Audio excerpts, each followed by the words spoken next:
అందరికీ praise lord అండి. ఈరోజు విశ్వాసానికి తండ్రి అయిన అబ్రహాం గారి గురించి తెలుసుకుందాం. అబ్రహాం గారికి దేవుడు ఒక వాగ్దానం ఇచ్చాడు, నీ సంతానాన్ని ఇస్కరేణుల వలె అభివృద్ధి పరుస్తానని. కానీ ఇక్కడ వాస్తవానికి చూసుకుంటే అబ్రహాం గారికి ఒక్క సంతానం కూడా లేదు. మరి దేవుడిని విడిచిపెట్టాడంటే విడిచిపెట్టలేదు. అదే విశ్వాసంతో, అదే ప్రార్థన, దేవుడు అనేక విధాలుగా ఎన్ని విధాలుగా పరీక్షించినా కూడా విశ్వాసంలో నిలిచిన ఒక వ్యక్తిగా మనకి బైబిల్ చెప్తూ ఉంది. మరి దేవుడు ఏం చేశాడు? ఇచ్చిన మాట తప్పాడంటే తప్పలేదు, కానీ సమయాన్ని తీసుకున్నాడు. కానీ తన విశ్వాసాన్ని పరీక్షించి ఇస్సాకునిచ్చాడు. మరి ఈరోజు నువ్వు ఏదో అడిగావు, కానీ అది ఆలస్యం అవుతూ ఉందా? అయితే దేవుడు నిన్ను పరీక్షిస్తూ ఉన్నాడని మాత్రం గమనించుకో.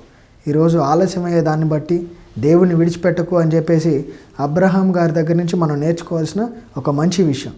ఈ లేఖనాలకు వెళ్తే ఆదికాండము 15:6 కూడా చూసుకుంటే ఇదే ఉంటుంది. తన విశ్వాసాన్ని బట్టి దేవుడు ఎలా ఆశీర్వదించాడనేది. ఈరోజు నీ విశ్వాసమే నిన్ను కాచునుగాక. ఈ వాక్య లేఖనాలు దేవుడి వినికిలో ఆశీర్వదించబడును. ఆమేన్.